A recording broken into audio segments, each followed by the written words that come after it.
Dan pemirsa sudah bersama saya ada Mas Fahrul Fulvian, beliau adalah Kepala Ekonomi Trimegah Sekuritas. Selamat sore Mas Fahrul. Ya, selamat sore.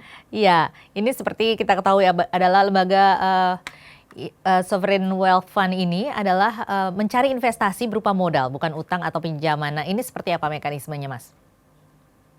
Iya, jadi pada dasarnya, pertama saya mau jelasin dulu konsep dari Sovereign Wealth Fund. Mhm. Kalau konsep umum dari Sovereign Wealth Fund itu sendiri, itu konsep umumnya adalah merupakan sebuah lembaga yang didirikan oleh suatu negara, yang mana lembaga ini bertugas untuk mengumpulkan surplus yang dimiliki oleh negara tersebut, lalu dari surplus ini negara bisa melakukan investasi, baik untuk di dalam negeri ataupun di luar negeri. Mhm. Dan SWF Indonesia ini sebenarnya agak berbeda, ya Mbak, dibandingkan dengan SWF yang lainnya. Karena SWF yang dalam konsep yang ada di Indonesia ini adalah SWF-nya itu justru mengharapkan adanya investasi dari investor asing. Jadinya nanti diharapkan dari adanya investasi dari investor asing, kita bisa melakukan pembangunan yang berkelanjutan. Iya. Jadinya bisa dikatakan bahwa SWF-nya Indonesia ini adalah sebuah bentuk SWF yang sedikit berbeda dari SWF pada umumnya. Hmm. Iya, memang kalau tidak salah ini LPI atau SWF di Indonesia ini mengacu kepada 3 negara, salah satunya adalah Norwegia, kemudian ada juga India dan Iya, Singapura. iya. Sementara SWF ini kan sebenarnya sudah dilakukan di banyak negara. Nah, kenapa 3 negara ini yang menjadi acuan, Mas? Nah, kalau kita dibandingkan itu di 3 negara tersebut yang menjadi acuan adalah terutama kasusnya di India ya Mbak ya. Hmm. Itu SWF yang ada di India itu bertujuan untuk menarik modal sehingga modal itu masuk lewat SWF kemudian menjadi FDI di negara tersebut di India. Karena kita lihat kenapa kita pakai India, karena profil ekonomi kita dengan India itu mirip, merupakan ekonomi yang butuh suntikan modal. Berbeda dengan Norwegia dan Singapura, terutama Singapura yang merupakan negara yang surplus modal. Tujuan dari SWF dari Singapura itu justru untuk mengalihkan surplus yang ada di dalam negeri untuk diinvestasikan di luar negeri. Sementara SWF kita lebih mirip dengan SWF India yang menarik dana dalam negeri untuk kemudian diinvestasikan di dalam negeri. Maksud saya dana dari luar negeri diinvestasikan ke dalam negeri. Tetapi Singapura juga menjadi acuan kok, Mas, ini. Jadi ada 3 negara, Norwegia, Singapura, dan India. Iya.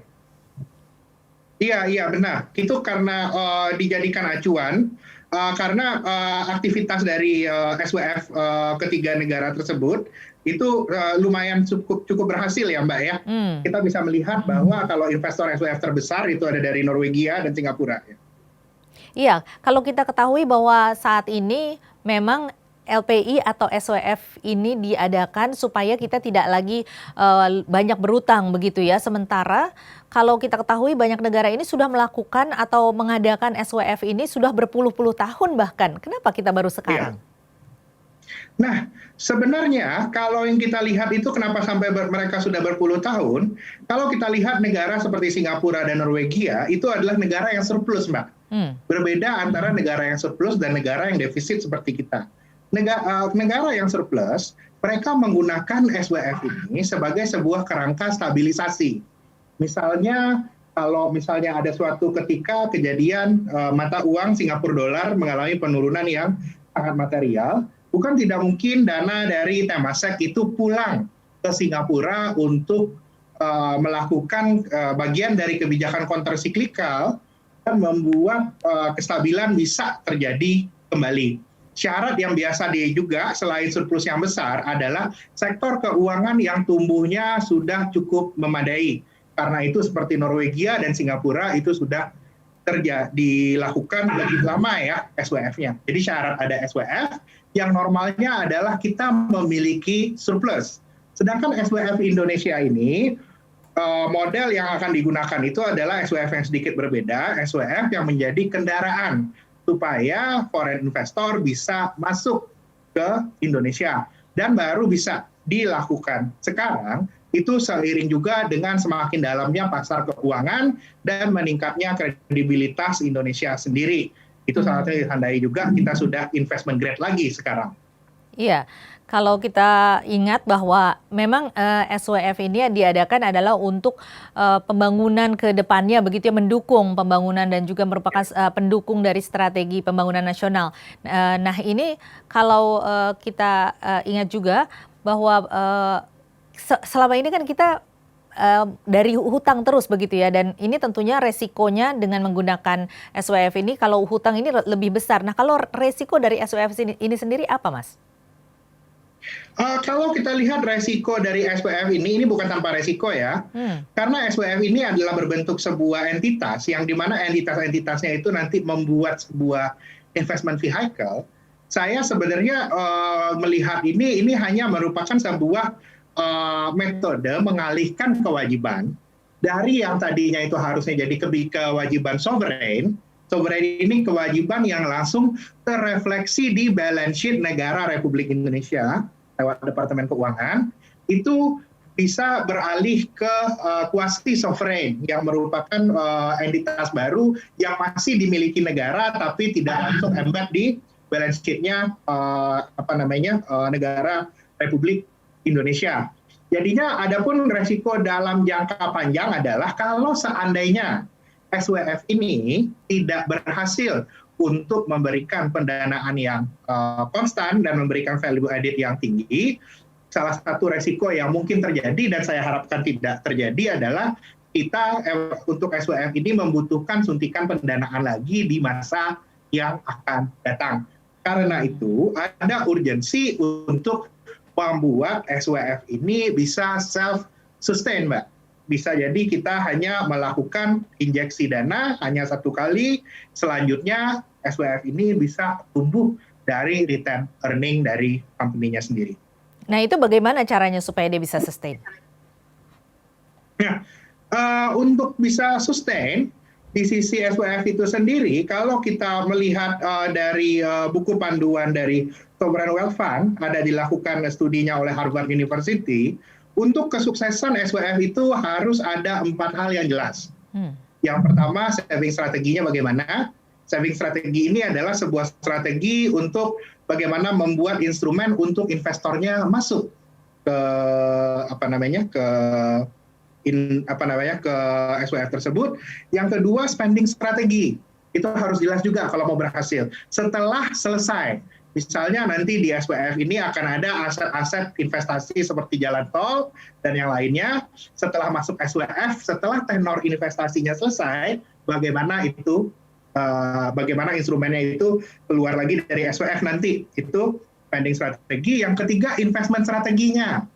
Bagaimana caranya bisa menghasilkan hal yang efisien dari SWF itu. Dan yang hal keempat yang tidak kalah pentingnya, GCG-nya harus dibuat sedemikian rupa sehingga transparansi dan keberhasilan SWF ini bisa tercapai dengan baik. Basically kita harus melewati 4 fase tersebut. Itu yang yang kita tunggu dari SWF ini, bagaimana pengejawantahannya dalam dunia nyata. Kalau dari praktisi sendiri, optimiskah ini akan berhasil ataukah juga akan sustain begitu? Kalau saya memandangnya, untuk SWF sendiri, sebenarnya saya melihat ini merupakan lebih faktor komplementer dalam pembiayaan investasi di Indonesia. Karena ada sebuah tren juga yang mungkin seharusnya pemerintah juga aware bahwa saat ini itu dana yang nganggur di dalam negeri dan juga likuiditas yang sangat ample di dalam negeri itu bisa juga dimobilisasi untuk investasi di Indonesia sendiri. Jadinya kalau saya bilang Indonesia ini berada pada fase di mana investasinya itu memang akan naik karena tabungan masyarakatnya itu lagi meningkat sekali, Mbak. Terlihat dari membludaknya orang berinvestasi di pasar modal dan membludaknya dana pihak ketiga di perbankan. Saya rasa untuk membuat SWF ini bisa sustain akan lebih baik juga selain membuka ke pasar luar negeri, SWF ini nantinya juga mungkin bisa dipakai membuat sebuah instrumen yang bisa menyerap likuiditas dan appetite untuk investasi dari dalam negeri juga, Mbak. Kira-kira seperti itu. Iya, seperti Kita apa contohnya lumayan ini instrumen? optimistis untuk SWF ini. Seperti apa contohnya instrumen-instrumen tersebut? Kalau yang bisa kita lihat, instrumen yang lagi ada di pasar modal sekarang, kondisi yang terjadi di pasar modal sekarang ini adalah kita lagi kekurangan instrumen investasi, Mbak. Instrumen investasi itu seperti saham dan obligasi, yang lagi kejadian di awal tahun ini adalah appetite orang untuk investasi tinggi, tapi sektor swastanya tidak bisa mengeluarkan instrumen yang cukup karena appetite resikonya lagi terkendala gara-gara COVID. Saya lihatnya akan lebih mungkin akan baik juga nanti dari SWF ini, selain mengeluarkan instrumen investasi untuk swasta, maksud saya dari luar negeri masuk, untuk pembangunannya nanti kita bisa juga untuk mengeluarkan obligasi ataupun efek beragun aset yang nantinya bisa digunakan untuk investasi, Baik. terutama untuk infrastruktur ya di Indonesia. Iya, baik. Mas Fahrul, kita akan bahas ini lebih jauh di segmen berikutnya, tetapi kita harus jeda dulu. Pemirsa tetaplah bersama kami, Dialog Nusantara Petang akan kembali sesaat lagi.